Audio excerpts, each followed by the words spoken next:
They saw a quiet, middle-aged woman with a faded ID and dismissed her. They called it a relic. But when that relic hit the scanner, it wasn't her clearance that expired, it was their careers. The air inside the St. Jude's Federal Medical Center was sterile and tasted of chilled disinfectant and weak, forgotten coffee.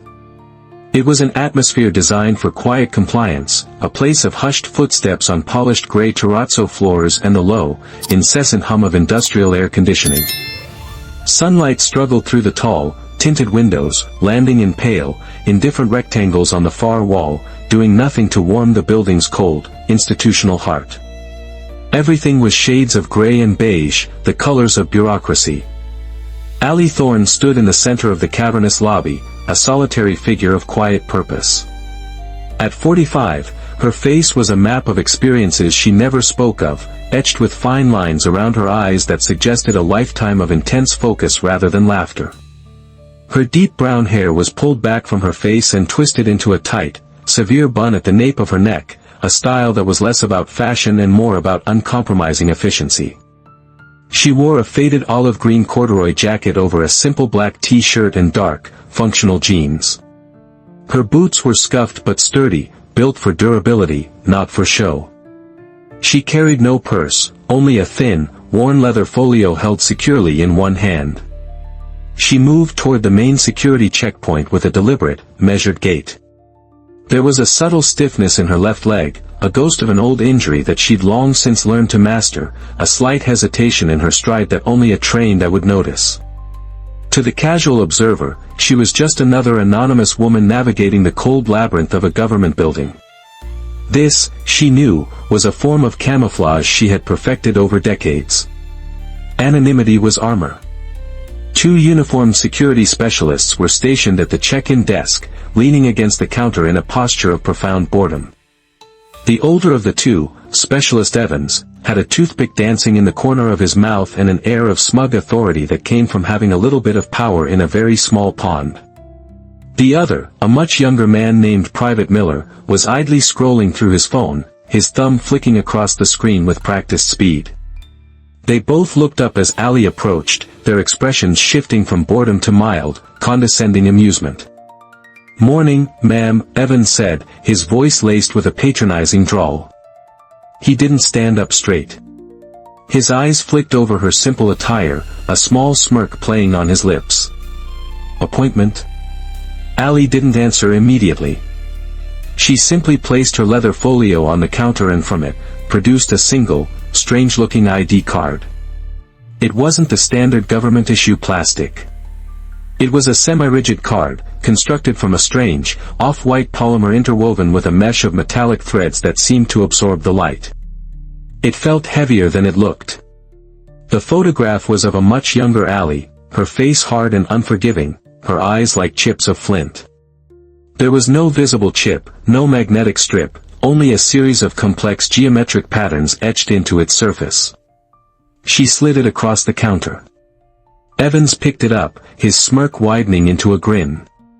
He held it between his thumb and forefinger as if it were a dead insect. "Whoa, now. What is this?" he chuckled, holding it up for Miller to see. "Did you win this at a carnival, ma'am?" Miller looked up from his phone and let out a short, derisive laugh. "Looks like something from a Cold War spy movie.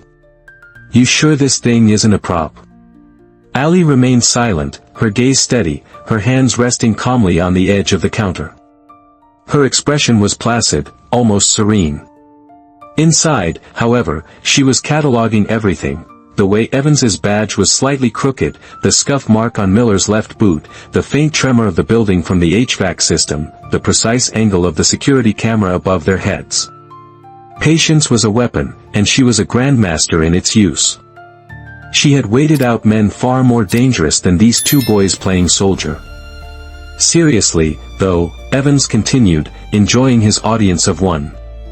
"This thing's a relic. It belongs in a museum. There's no chip. How's it even supposed to work?" He gestured dismissively at the high-tech scanner embedded in the counter. "Our system won't even know what to do with this piece of history." He looked directly at Allie, expecting a reaction, frustration, anger, embarrassment. He got nothing but that unnerving calm. It seemed to irritate him further. "Alright, let's go through the motions," Evans sighed with theatrical exasperation. He turned to the scanner, his movements exaggerated. Just to prove a point. He held the card over the reader, a mocking flourish in his wrist. "Here we go. Prepare to be unrecognized." He flashed a grin at Miller. They were a team, united in their casual disrespect. They saw a quiet, middle-aged woman, and their assumptions had already convicted and dismissed her. They had no idea that they weren't just scanning an ID.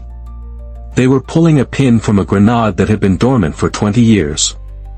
The scanner's screen was a placid blue, displaying the St. Jude's Federal Medical Center logo. Evans waved the polymer card over the glowing reader. A single, sharp beep sounded, the familiar, negative tone of rejection. On the screen, red letters appeared, "Unrecognized format. Please try again." "Told ya," Evans said, a note of triumph in his voice. He tossed the card back onto the counter, where it landed with a soft, heavy thud. "Like I said, ma'am. Relic. Systems too smart for Cold War antiques. You're gonna need a valid, state-issued photo ID. Something from this century, preferably." Miller snickered, finally putting his phone away to give the unfolding drama his full attention. "Maybe it runs on steam power. You gotta warm it up first." Allie's eyes didn't waver from the scanner. She ignored their comments completely, her focus absolute. She had noticed something they hadn't. A tiny, pinprick of amber light on the console, a diagnostic indicator that was supposed to remain dark during normal operation, had begun to blink in a slow, steady rhythm. One blink. Two blinks. A pause. It was a query. The deep system was asking a question. She slid the card back toward Evans without a word, her gaze a silent command. Evans rolled his eyes, sighing dramatically. The woman was persistent, he'd give her that. Fine. One more time for the cheap seats. He picked up the card again, his grip now conveying his annoyance. Maybe if I do it real slow, the signal can travel back in time and find a database that still exists. He swiped the card over the reader again, this time with painstaking slowness. The result was different. There was no beep. Instead, a low, mechanical thunk echoed from deep within the console, a sound of heavy relays and magnetic locks engaging where none should have existed. It was followed by a soft, rising hum, a low-frequency thrum that vibrated through the countertop and up their arms. It felt alive. Simultaneously, the entire lobby's lighting system flickered once, plunging the cavernous space into a half-second of darkness before the emergency ballasts kicked in, casting everything in a starker, whiter light. Evans and Miller froze, their smirks vanishing, replaced by looks of pure confusion. What the hell was that? Miller whispered, taking an involuntary step back. On the scanner's screen, the St. Jude's logo dissolved. The blue background bled to an absolute, perfect black. For a moment that stretched into an eternity, there was nothing.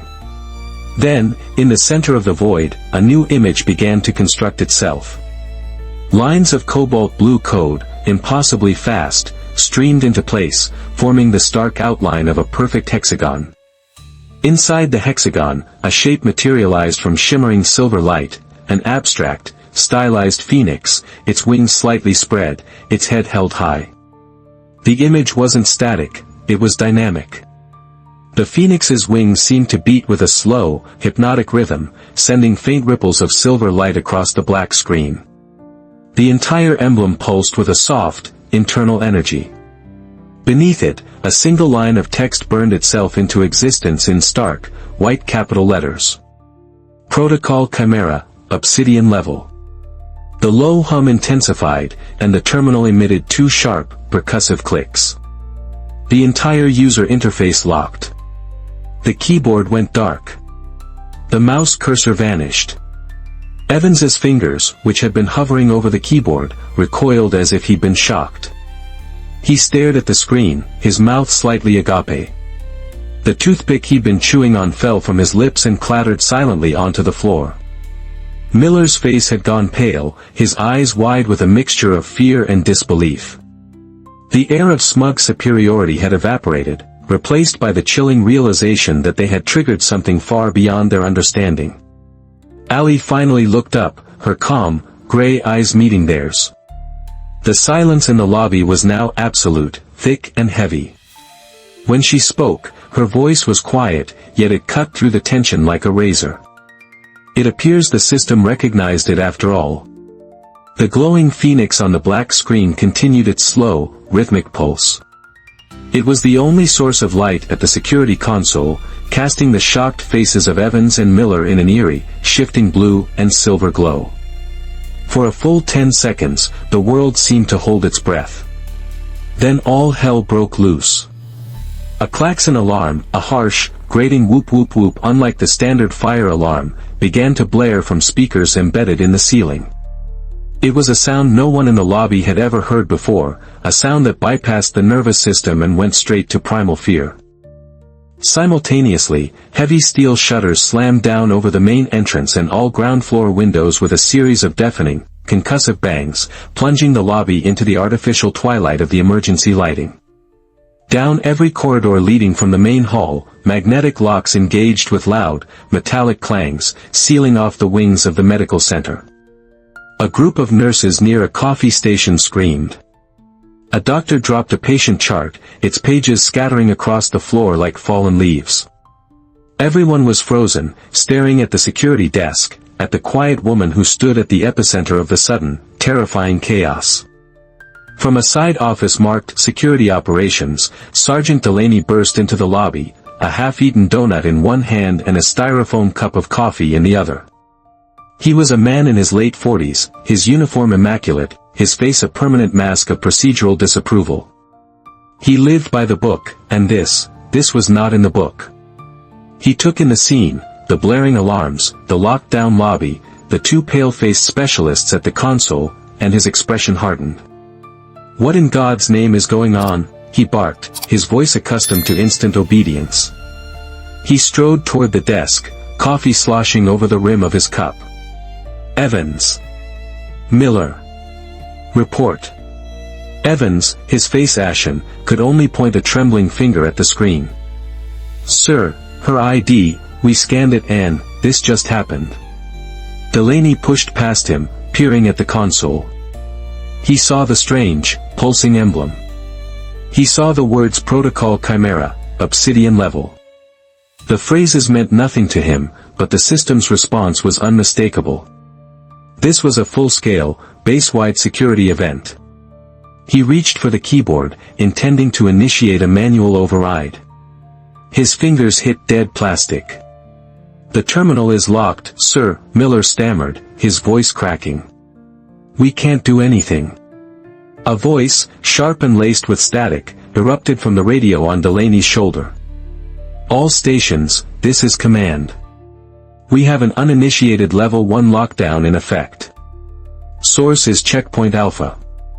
Repeat, source is Checkpoint Alpha. Stand by for authentication." Delaney grabbed the radio. "Command, this is Delaney at Checkpoint Alpha. The lockdown was triggered by an unrecognized ID protocol. The system is non-responsive." He was trying to maintain a tone of authority, but a tremor of panic was creeping into his voice. He had been in charge of facility security for 6 years, and the most exciting thing that had ever happened was a fire drill in the cafeteria. He looked at Allie, who was still standing with the same infuriating calm, as if she were merely waiting for a bus. "Ma'am," he said, his voice tight with suspicion. "I'm going to need you to place your hands on the counter and step back. You are in a restricted federal facility and you have just triggered a major security incident." Allie didn't move. She simply met his gaze. "The incident, Sergeant, is the security system functioning exactly as it was designed to." Before Delaney could respond, his radio crackled again, this time with a different voice, calmer, colder, and infinitely more authoritative. "Delaney, this is Command Actual. Disregard previous orders. What is the on-screen designator? Delaney squinted at the screen. It says, Protocol Chimera. Obsidian level. He felt a bead of sweat trickle down his temple.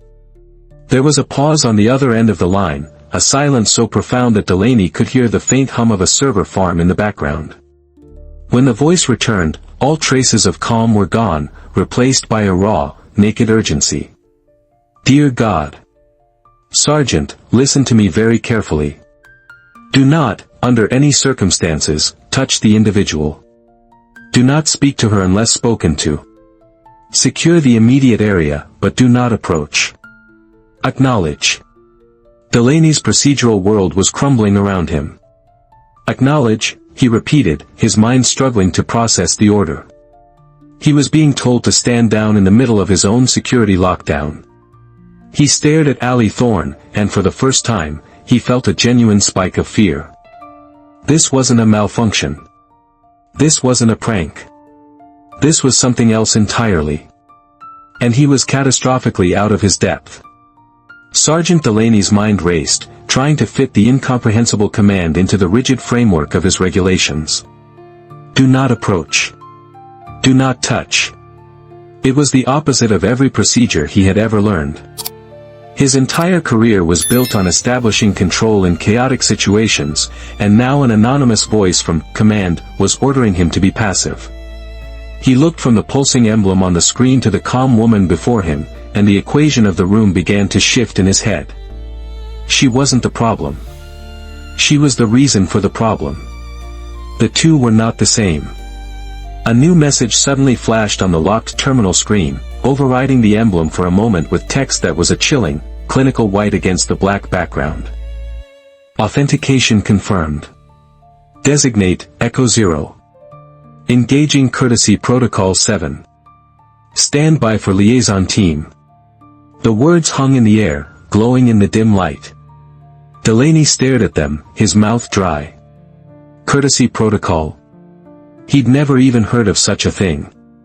Security protocols were about containment, threat assessment, and neutralization. Courtesy was what you offered to visiting senators, not to the cause of a base-wide lockdown. Sir, Miller whispered, his voice barely audible over the fading klaxon, which was now being replaced by a low, steady alert tone. What does that mean? Delaney swallowed hard, his Adam's apple bobbing. He was connecting dots he didn't want to connect. The bizarre ID, the system's unprecedented reaction, the frantic orders from command. It means, he said slowly, his voice raspy, that we've made a terrible mistake. A very, very big mistake. At that moment, two figures emerged from the corridor leading to the administrative wing. They moved with a fluid, synchronized grace that was utterly different from the stomping authority of Delaney or the clumsy panic of his subordinates. They were military police, a man and a woman, clad in sleek, dark gray tactical gear that looked both lightweight and formidable. They carried sidearms holstered high on their thighs, but their hands were relaxed, their posture alert but not aggressive.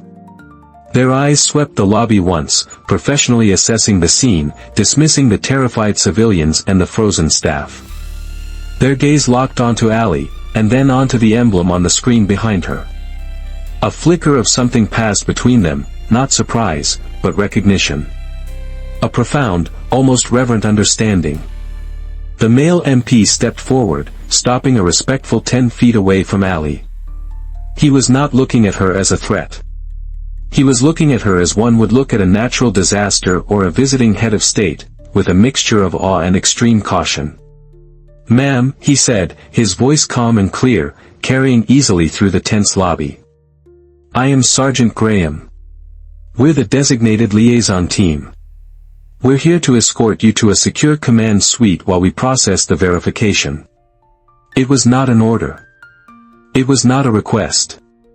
It was a statement of fact, delivered with a tone of utmost respect that bordered on deference.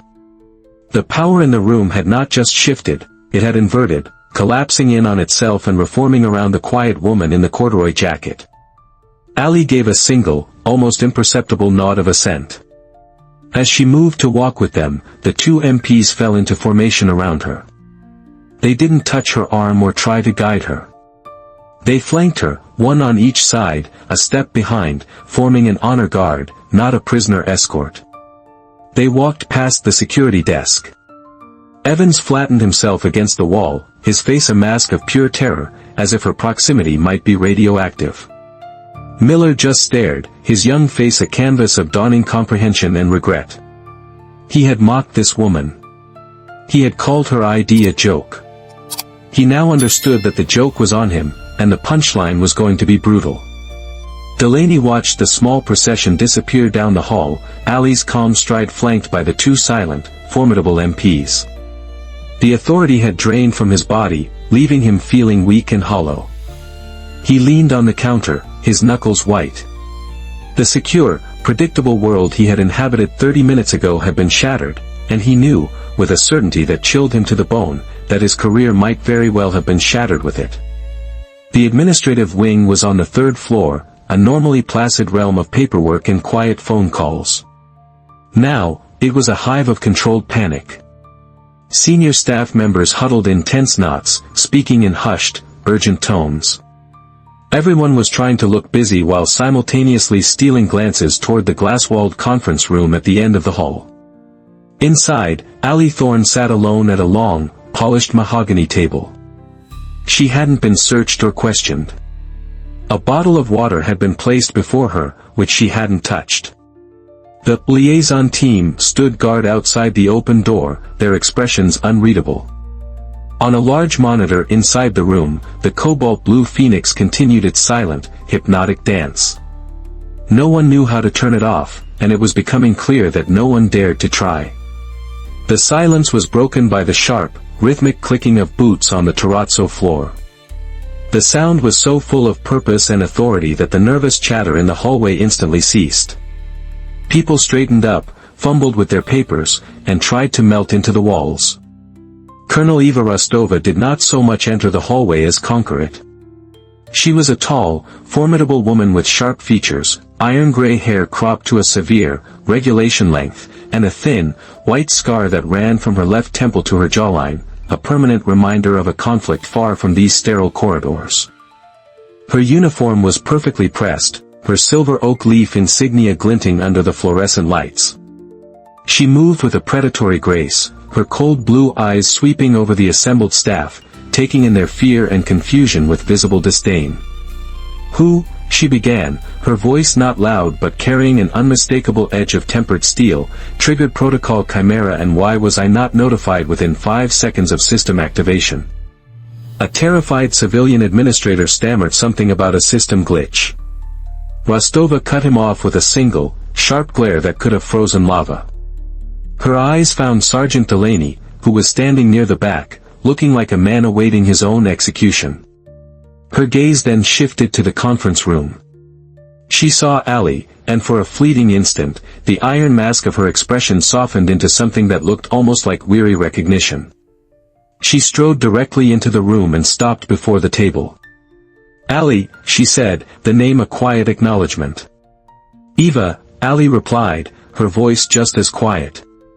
"You've redecorated. It's very gray." A ghost of a smile touched Rostova's lips before vanishing. She turned to face the crowd of onlookers who had gathered in the doorway, their curiosity overriding their fear. "Let me make this perfectly clear," Rostova announced, her voice now ringing with command. "What happened this morning was not a security breach. It was not a system malfunction. It was a system verification." She reached into a slim briefcase held by a nervous aide and pulled out a black binder stamped with crimson warnings, "Classified, eyes only, Echo 0." She opened it to a specific page. "None of you have the clearance to know what I am about to tell you. Consider this a one-time exception, and if a word of it ever leaves this hallway, you will spend the rest of your very short careers counting sand grains in a desert prison." She held up the page. It contained a stark, black and white photo of a much younger Allie Thorne, next to an image of the same Phoenix emblem. Most of the text was blacked out. The Echo 0 initiative was a deep-cover intelligence program created in the late 90s. It was designed to place untraceable, autonomous agents in global hotspots. These agents had no official record. They did not exist. To facilitate their movement, they were issued identification with an embedded biosignature key that triggered a Priority 1 lockdown and verification protocol across our entire global network. It was a way for a ghost to prove they were real to a system that was told they were a myth. She paused, letting the weight of her words sink in. The program was officially decommissioned in 2005 after a mission went dark. Of the 6 agents who were issued this clearance, 4 are confirmed deceased. 1 is still listed as missing, presumed dead. Her piercing eyes swept the crowd and landed, with crushing force, on Evans and Miller, who had been brought upstairs and were now trying to hide behind Delaney. The 6th, Rostova said, her voice dropping to a dangerously quiet level, is sitting in that chair. And you too, you called her a relic. You called her a joke. The silence that followed was absolute. It was the sound of careers ending. Effective immediately, Rostova continued, her tone flat and final. Specialist Evans and Private Miller are reassigned to the Facilities and Sanitation Division.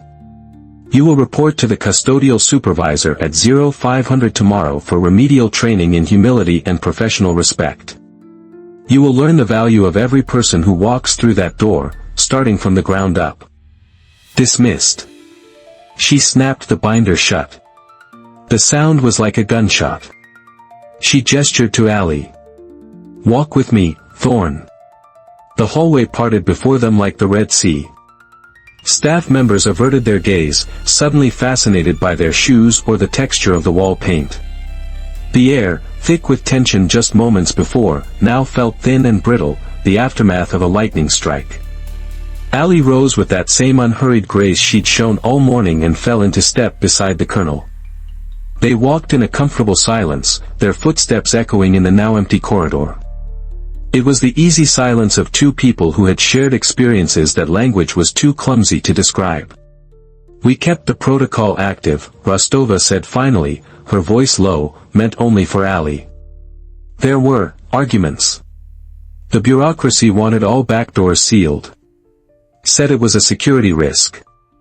Bureaucrats are always afraid of what they can't control, Allie replied, her eyes scanning the framed, official portraits of past base commanders lining the wall. So many faces, so many men who thought they were in charge of the world. Hammond fought for it, Rostova added, nodding toward a portrait of a kind-faced man with silver hair. Before he retired. Said some ghosts should always have a way to come home, just in case. He was a good man. He listened more than he talked. A rare quality in his profession. And ours. They reached a large window overlooking the main parking lot. The morning sun was higher now, glinting off car windshields. Down below, 2 figures in standard-issue gray coveralls were being handed buckets and mops by a disgruntled-looking supervisor. Evans and Miller, beginning their education. They're just kids, Eva, Allie said, her tone neutral. Cocky and foolish. They haven't learned yet that the most dangerous people are the ones who don't look dangerous. They'll learn now, Rostova stated flatly. Or they'll spend the next 3 years scrubbing latrines.